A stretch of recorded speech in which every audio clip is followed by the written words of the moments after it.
Muy bien.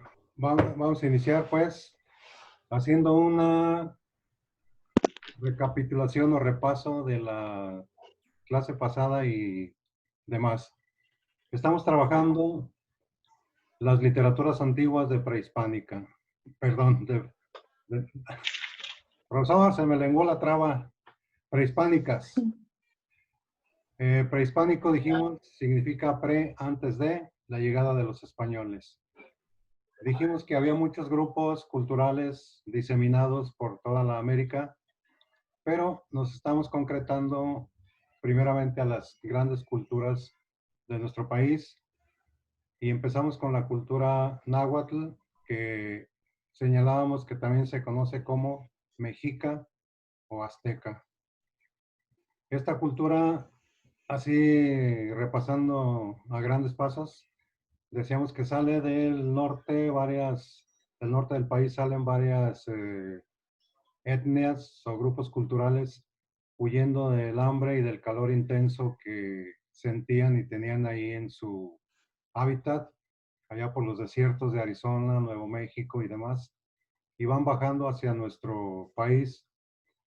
Se quedan en lo que se llama Aztlán y un grupo de ellos se desprende y continúa el peregrinaje de acuerdo a las tradiciones que tenían, guiados por un sacerdote o uno de los sacerdotes principales, Tenoch, y van bajando, bajando hasta el valle de Anáhuac, lo que es hoy la Ciudad de México, donde, según la leyenda, la tradición que conocemos a través de los códices, se asientan ahí en un lugar donde decíamos que la serpiente, el águila, el nopal, etcétera, lo que hoy son los símbolos patrios.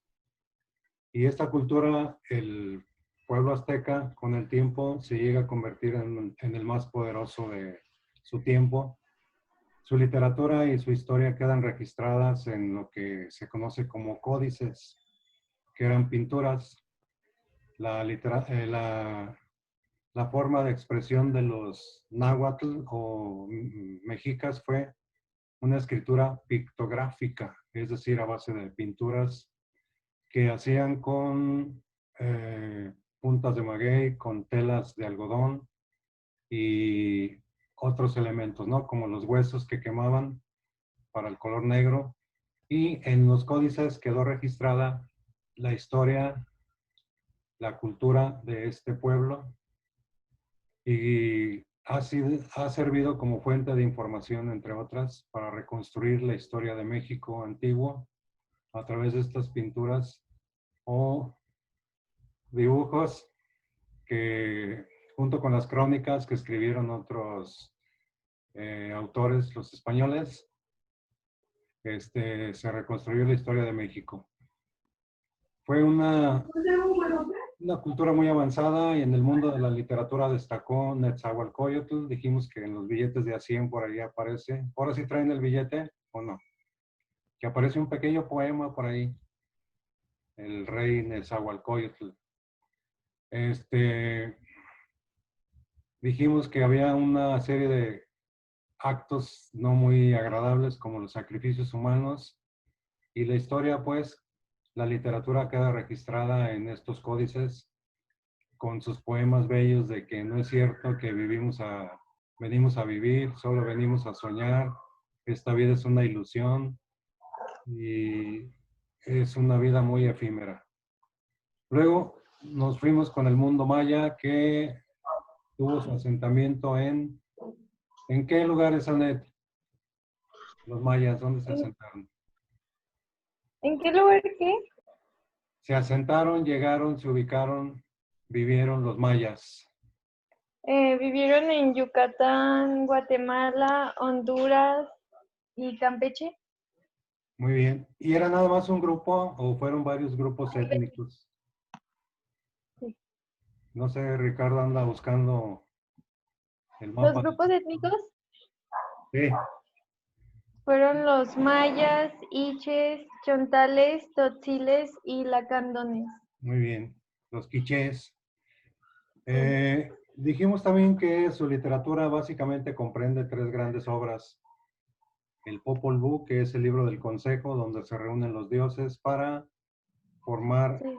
al hombre a través de la planta sagrada como lo fue el maíz, el rabinal, ¿cómo se llama? El Chilam Balam de Chumayel, por el lugar donde se encontró, donde se habla de las cuestiones de astronomía, herbolaria, peregrinaciones, guerras de los mayas, y Rabinalachi, que es considerada una de las primeras, si no la primera, obra de teatro prehispánica, en la que se combinan danzas, cantos, poemas, actuaciones. Es la lucha entre varios grupos guerreros, donde un guerrero mata al otro, y es producto del modo de vida, modo de actuar y de pensar de las culturas de aquellos días. Profesor Chico, un comentario. Estamos recapitulando. Sí, la importancia de la literatura prehispánica para la formación de nosotros como identidad es importante, aparte que nos muestra un reflejo de ese mundo antiguo, ¿no? En sus propias fuentes.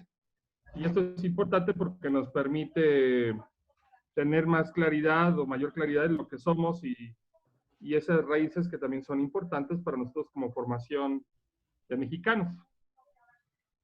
Sí, es una de las fuentes, decíamos, que han servido para reconstruir la historia. Gracias a estas manifestaciones literarias conocemos la vida, costumbres, los dialectos que se hablaban y la riqueza cultural de nuestro país.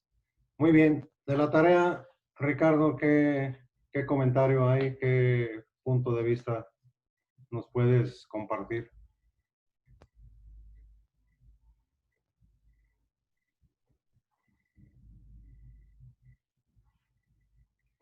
No se oye.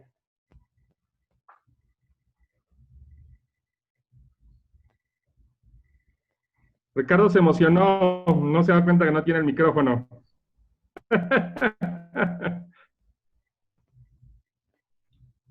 No. Ya. Muy bien. Adelante. Bueno, de lo que investigué del Popol Vuh, nos dice que es un relato épico basado en las leyendas de la extraordinaria civilización maya, quiché, que habla sobre la creación del mundo. Se sabe que está influenciada por algunos sacerdotes quienes en su evangelización ayudaron a conservarlo más posible la cultura indígena, Muy para bien. evitar la pérdida total de esta cultura, por lo que comentaron en 1550 que algunos indígenas trataron de rescatar lo más posible sus tradiciones para no perderlas y que sean absorbidas y olvidadas por la cultura occidental. Muy bien. ¿Quién tiene su micrófono ahí compartiendo sonidos? Muy bien. Es considerada como una especie de Biblia, por decirlo así, por la influencia que tuvieron estas obras con la penetración cultural de los españoles que llegan.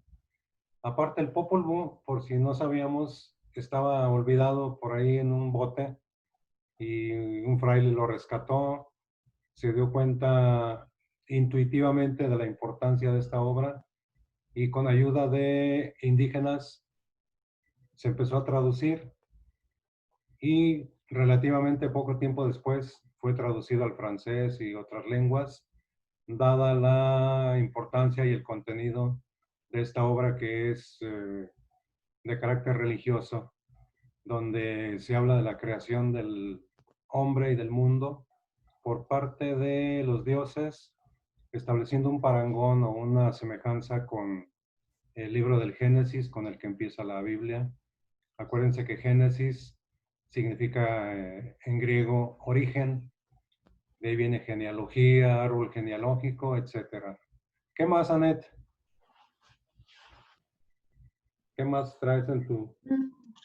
Que relata sobre la creación del hombre y del mundo como como por parte de los dioses que utilizan la planta sagrada, que es como el maíz, Ajá.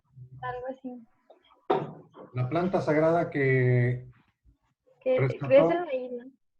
rescató Quetzalcóatl, la serpiente emplumada de los mundos y inframundos, para dársela a los hombres y convertirse en la base alimenticia de los pueblos de América, que hasta la fecha, ¿no? Tenemos la vitamina T a base de maíz, tamales, Sí. totopos, tacos, pura vitamina T así media nutritiva. Profesor, el Popol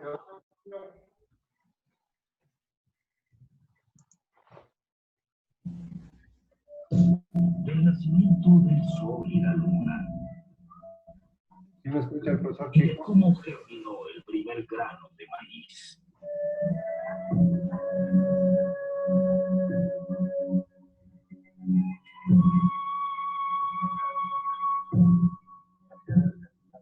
Ahí, Los mayas realizaban pinturas de estas historias Apocalipso. sagradas sobre vasijas que guardaban en cuevas y tumbas. Estas pinturas debían guiar a los muertos por los temerarios caminos del mundo subterráneo, hasta su última morada de luz.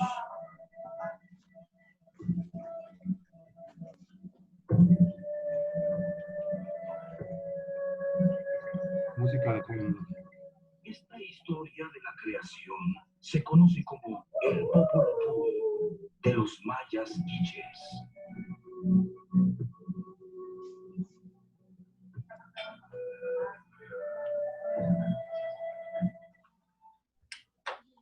¿Se escucharon cómo mi voz cambió para poder explicar qué es el Popol Vuh?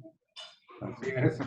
No, bueno, la literatura maya tiene una gran riqueza, como lo decía ahorita el audio, en cuanto, sobre todo, a explicar mitos, ¿no? Acuérdense que los mitos son estas alegorías que generalmente tienen aspectos religiosos y que ayudan a explicar el mundo, ayudan a explicar el mundo a través de explicar hechos divinos, a los dioses, el mundo, cómo fue creado, cómo se mueve, la lógica del mundo, a través de explicar estos hechos que posiblemente o tengan alguna base de realidad, que se ha perdido, pero que sobre todo ayudan a poner en orden el mundo, ¿no? A darle sentido. Y sobre todo a poner ideales, ¿no? Porque también en el Popol Vuh, aparte de explicar la creación del mundo, cómo se origina el hombre a partir del maíz, esto es algo muy interesante. Habla que los dioses crearon a alguien que los adorara y alguien que estuviera ahí alabándolos, primero de tierra, de madera, ¿no? Los de madera se volvieron los simios, etcétera, hasta que dieron con la sustancia primigenia que es el maíz, le dieron aliento y a partir de ahí, pero hay un problema, que los hombres son muy olvidadizos, dice Popol Vuh, y tienen sobre todo libertad, y entonces hacen cosas que van contrarias luego a los dioses o a ellos mismos. Por eso también tiene este sentido un poco más allá del mito, sino también una cuestión filosófica, ¿no? ¿Qué se hace con eso que hace el hombre llamado libertad? Y los héroes que se ven plasmados ahí tienen un carácter muy humano, ¿no? Lucha contra la muerte de forma simbólica, contra la vida, contra ellos mismos y demás. Sí. Listo. No sé si quieras comentar algo sobre la influencia de la Biblia, de la religión católica en el Popol Vuh, profesor. Sí, obviamente el Popol Vuh, cuando fue traducido, cuando fue dado a conocer, pues, que lo tradujo, ahorita no recuerdo el nombre, fue un sacerdote que si no recuerdo fue jesuita, bueno, ahorita ya los datos los dará el profesor Juan José, y sí, le quitaron el plural, el dioses, y le pusieron Dios, y algunos cambios ahí particulares, pero que a final de cuentas hacen una referencia sobre una visión muy prehispánica del mundo, ¿no? Y obviamente quien lo utilizó posteriormente como una fuente alegórica para el mismo, pues obviamente trató de armonizar, de que las diferencias entre el mundo prehispánico y el mundo cristiano europeo no eran tantas. Y entonces trató como de sincretizar. ¿Verdad, profesor? Así es. Sí, fue un hallazgo así ocasional por parte del fraile Francisco Jiménez, que pues tuvo la suerte de haber encontrado esta obra.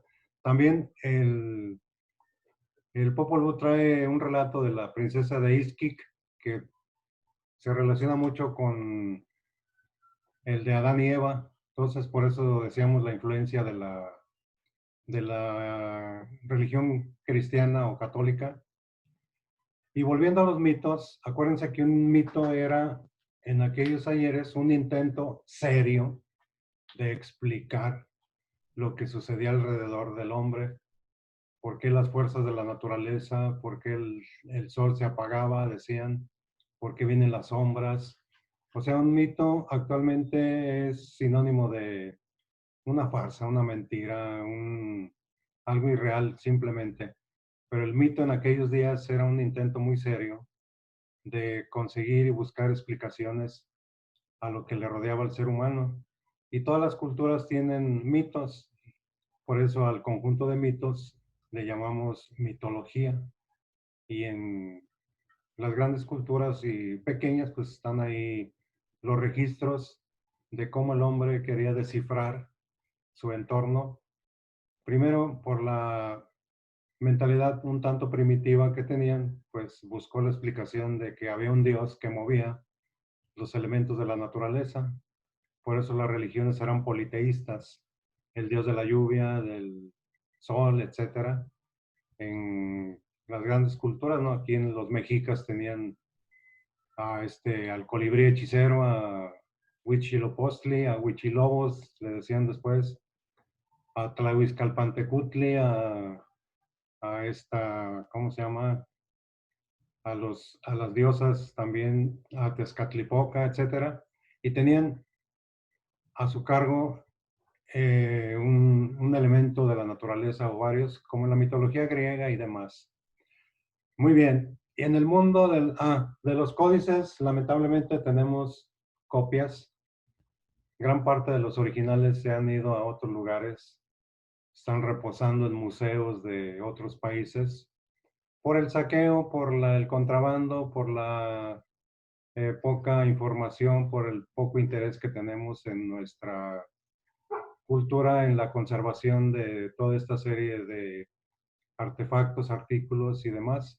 Gran parte de los códices, así como otros objetos que están en otras latitudes, en otros países, y eso es una triste realidad, ¿no? Muy bien. Volviendo a la cultura maya, tenemos también el libro del Chilam Balam, encontrado en un lugar llamado Chumayel. El sacerdote jaguar significa. Acuérdense que las culturas tenían sus tótems, ¿sí? Un tótem era algo grandioso para ellos, era una imitación a seguir, pero no imitar por imitar, sino una adoración por lo que contenía ese tótem o esa figura. Por ejemplo, la fuerza del tigre, la agilidad de las liebres, todas las destrezas que observaban los antiguos, las admiraban, entonces tenían sus figuras totémicas. Incluso todavía hace poco había en nuestro país un equipo, ¿no? Que se llamaban los Jaguares. Y eso significa el sacerdote jaguar. Esta obra es una obra de astronomía. Acuérdense que los mayas fueron grandes astrónomos. Construyeron un observatorio llamado el Caracol, que después sirvió como influencia, como base para la construcción del observatorio gringo de Monte Palomar. Utilizaban la numeración vigesimal, la numeración del 9 que se utiliza para la elaboración de naves espaciales. Bueno, yo no me meto en matemáticas, mejor el profesor Chico les va a explicar eso, porque qué tal que me meta en líos. Estamos hablando de astronomía, matemáticas, profesor. Sí, bueno, el mundo prehispánico no solamente los mayas es complejo. Tenían un calendario basado en 260 días como una cuestión ritual, un calendario ordinario, por decirlo, para las cuestiones de la agricultura y otros hechos cotidianos de 365 días. Ustedes saben seguramente que muchas de las pirámides, sus escalones sumados dan 365 días, es altamente probable que tenga que ver con estas cuestiones astronómicas, que conocían muy bien, podían predecir movimientos de astros, las cuestiones estacionales como las estaciones del año, tenían un sistema matemático basado en el número 20. Nosotros, así como nosotros tenemos un sistema decimal basado en el número 10, ellos tienen el número 20, tienen el concepto del número 0. Es decir, era una cultura muy compleja culturalmente hablando. Seguramente mucho de este conocimiento era solamente para cierta clase privilegiada, como siempre lo sabemos, el conocimiento da poder, entonces esto lo tenían sacerdotes y seguramente algunos nobles, ¿no? Como con fin netamente de control, pues de la cuestión económica, ¿no? Cuándo cosechar, y entonces ellos hablaban de control a partir de decir ciertas cuestiones de los dioses, ¿no? O que ellos hablaban por los dioses, este momento es el propicio, etcétera, etcétera, ¿no? Listo, profesor. También este libro del Chilambalam es un tratado de herbolaria, o sea, de medicina. Acuérdense que nuestras culturas tuvieron mucho conocimiento en cuestiones de plantas y de curación de enfermedades y que prevalecen hasta nuestros días, ¿no? Por ejemplo, las mamás, las abuelitas, bisabuelas, tienen mucho conocimiento en cuestión de la herbolaria, en los famosos té. ¿Alguien de ustedes podría mencionar algunos tipos de té que sirven para ciertas enfermedades? Todo esto viene desde antiguo. ¿Cómo qué tipo de té es bueno para... ¿Cómo? Juan Pablo, Sí, profe. ¿algún tipo de té que te hayan dado cuando niño? Órale, para que se cure. El tequila. Ah, ¿cómo se llama? Una hierbita que aún así todavía le siguen usando. ¿La mota o qué? No se llama, No, esa se no se fuma, llama profe. No, acuérdense que El el de limón, de manzanilla, de azar. limón, manzanilla, los azares, es correcto.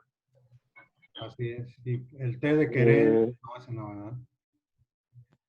Sí, he escuchado varios de esos. Sí, sí, es la riqueza que tenemos desde nuestros antepasados. Ya el albácar, algo así, ¿no? También, exacto. El té de albácar, el té de limón, de hojas de limón, etcétera. Toda esa serie de conocimientos también los contiene el Chilambalam y se transmitían pues, de generación en generación. También habla de las peregrinaciones y de las guerras que sostuvieron. Se dice que fue una cultura muy adelantada y hay quien lo asocia con extraterrestres. Y nadie hace nada, Net. Hay tres. También la cultura maya un buen día desapareció.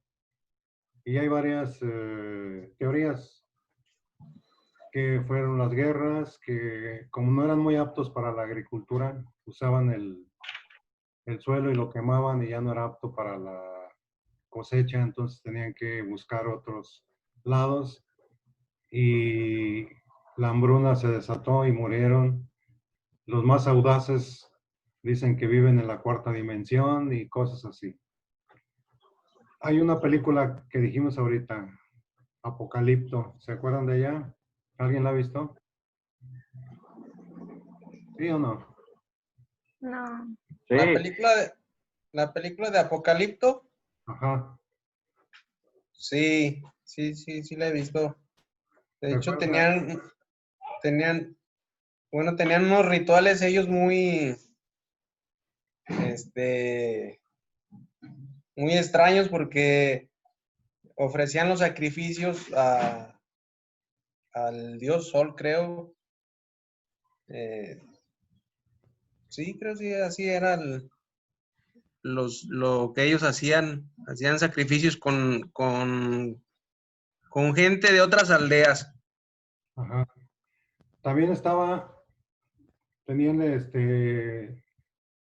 un lugar con una profundidad hacia las aguas, el cenote sagrado donde sacrificaban a princesas, a personas ataviadas con su joyería más hermosa, y lanzaban a este agujero natural, el cenote sagrado, a princesas y demás y otras personas para tener tranquilo al dios de las aguas y que tuviesen también la misma para la cosecha y la fertilidad. Entonces, todos esos conocimientos los tenemos de estos libros que son considerados obras cumbre en la literatura maya, junto con el Rabinal Achí, la obra de teatro, y son importantes, ya decíamos, porque sirven de reconstrucción para la historia que nosotros estudiamos en primaria, secundaria, la misma prepa, cómo era el entorno en nuestra prehispania, ¿no? Primer aviso del tiempo. No sé, profesor, si quieras hablar de los libros o algún comentario. Sí, no sé si me permite ahí compartir la pantalla, Claro. ahí en participantes, ahí déjeme, ahí actívelo por favor para mostrarle algunos títulos de libros, así rápidamente para que visualmente vayan. Sí, profesor, si pudo.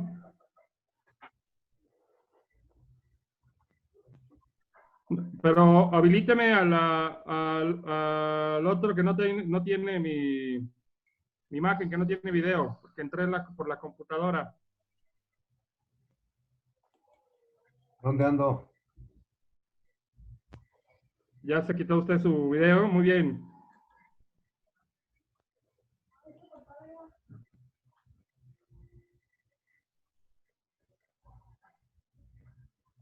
Bueno, si no, les voy platicando y ya después mejor les envío la presentación para que cada uno de ustedes cheque. La idea es que ustedes lean una obra de todo lo que van a revisar, que es literatura latinoamericana centrada como tal, aunque también se ve el México prehispánico. No. No, más bien, no, nos está compartiendo la pantalla la suya. Ah, ya. No, déjenme a mí, vayan participantes y ahí me señala y me pone que yo puedo. Bueno, si no les platico, porque si no, Sí. se nos va el tiempo. Adelante. Podamos. El chiste está que ustedes puedan leer un libro, hacer al final como trabajo, como proyecto final, un análisis literario. Y un poquito antes del final, tenerlo listo sobre todo para que los mejores trabajos o las mejores cuestiones puedan aparecer en la revista. Como ustedes ya lo vivieron. Entonces, algunos de los textos que se proponen, por ejemplo, es que se analice la vida y obra o algunos poemas de Sor Juana, o el análisis de algunos poemas de Nezahualcóyotl, o que está la novela de Santa de Federico Gamboa, que también es una buena novela para hacer un análisis que nos permite sobre todo analizar el presente. Está la novela Los de Abajo de Mariano Azuela, que es una novela revolucionaria. Está de Mario Vargas Llosa, La propuesta de la ciudad de los perros, también como una propuesta de lo que es ser latinoamericano en particular, con ciertas ideas relacionadas a la formación y cómo lo ve un adolescente y el mundo. Está Elena Poniatowska, una escritora mexicana muy importante, que escribió una novela que se llama Hasta no verte, Jesús mío, la cual les recomiendo también es una lectura muy importante. De Perfil, de José Agustín, que es una novela también muy dirigida a adolescentes y que marca un parteaguas en la historia de la literatura mexicana. Y José Agustín es un excelente narrador. Está Fernando Benítez, El agua envenenada, la cual también es una excelente novela, y es una novela pequeña. Está un escritor que a Juan José marcó su vida, que es Los muros de agua, de José Revueltas, también un excelente escritor, aunque con un perfil de una escritura más cruda, más hacia la realidad, más hacia la parte no tan optimista del ser humano. Es una novela grande, histórica, muy importante, aunque muy grande, es decir, esta sí es un reto para quien quiera leerla, que son Los bandidos de Río Frío, de Manuel Paino. Está El gallo de oro, que de Juan Rulfo, junto con Pedro Páramo o El llano en llamas. El gallo de oro es una buena, es un guión para cine, que también vale la pena, junto con el Pedro Páramo o con El llano en llamas. La diferencia está que Pedro Páramo es una novela corta, que está alrededor de un mundo fantasmal. No voy a hablar más porque si no le quito sentido, pero es muy, muy interesante, muy importante. El llano en llamas son cuentos con un carácter muy de la identidad del mexicano, pero al mismo tiempo muy universal. Está El principio de placer, también muy importante, de este gran escritor recientemente fallecido, que es José Emilio Pacheco, el cual también les recomiendo que lean. Está, sobre todo ahorita que se habla mucho sobre los crímenes y la cuestión del narco en México, está Balas de Plata, de Elmer Mendoza, un excelente escritor actual contemporáneo, muy importante, con una escritura muy novedosa, y la saga de este detective mexicano que es zurdo y que tiene los ojos verdes y que trabaja para la Procuraduría General de Justicia, que es el zurdo Mendieta, así se llama el personaje.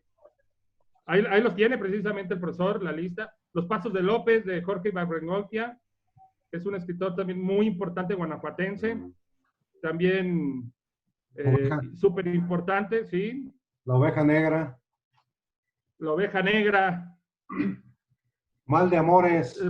Mal de amores, de Ángeles Mastretta, una excelente también novela centrada en pasiones desde el punto de vista femenino. También eso lo hace muy interesante, estas novelas. También de Mastretta, que fue llevada al cine, ¿no? Arráncame la vida, una excelente novela que marca un México por revolucionario, con matices históricos reales, pero obviamente enriquecida con la técnica narrativa y literaria de esta señora, de Ángeles Mastretta.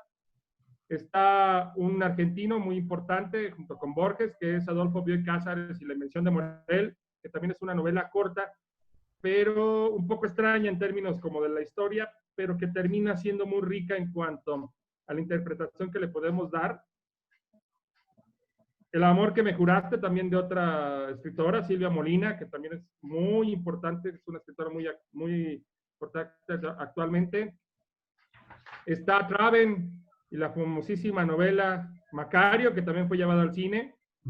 ¿Sí? Tanto la novela como la película muy buenas, tienen sus características diferenciales, pero ambas me parece que son muy buenas. Está El canto de la grilla, de Ramón Rubín, también escritor mexicano. Está Aura, de Carlos Fuentes. Está El diosero, de Francisco Rojas González, también una excelente novela corta. Al filo del agua, de Agustín Yáñez, también con un perfil un poco más de la realidad de México por revolucionario, que sigue siendo muy actual en términos de las visiones tanto de la vida cotidiana como desde la cuestión de la política. Juan Pérez Colote también, Ricardo Pozas, Balum Canán, de esta escritora universal mexicana, Rosario Castellanos. Es decir, la lista puede ser todavía mayor. Las batallas en el desierto, de José Emilio Pacheco. Es decir, hay un montón de libros que ustedes pueden escoger. Estos solamente son propuestas. Por ahí yo les recomendaría que empezaran a revisar qué tipo de literatura quisieran leer de la latinoamericana. Hay grandes escritores, sobre todo actuales o del siglo XX, que marcaron un boom. De hecho, hay un movimiento que se llama así el boom, de escritores que son universales y que a veces cuesta trabajo creer que a veces otros países los leen más que nosotros, ¿no? Y propiamente escritores mexicanos. En ese sentido, yo les recomiendo que vayan viendo qué tipo de escritura, qué escritor les llama la atención: Octavio Paz, Mastretta, Cortázar, Borges, Rulfo, que se den una buceada y empiecen a revisar qué obra quisieran leer. O si tienen alguna cuestión, la próxima semana, si quieren, junto con el profesor, le dedicamos un poco de tiempo para, a ver, si alguno de ustedes me dice, no, pues a mí me gustaría leer algo de detectives, algo de aventuras, pues hacerles recomendaciones. Y sobre todo, yo tengo una colección de libros en PDF, las cuales no estamos haciendo, ¿cómo se llama? No estamos violentando los derechos de autor, porque son libros que ya están a disposición, que a veces se vuelve un poco complicado buscarlos en internet con una traducción buena. Además, ahí tengo ya una buena lista, entonces posiblemente les pueda yo pasar estos libros para que los lean, no los tengan que ir a adquirir, y ya desde la comodidad de su sana distancia puedan estar aprendiendo, leyendo. Y sobre todo, lo más rico a veces de las lecturas no es, bueno, sí es la lectura, enfrentarte a ese mundo imaginario que el autor propone y que tú vas a enriquecer, pero a veces también igual de rico es compartir con los demás lo que leíste,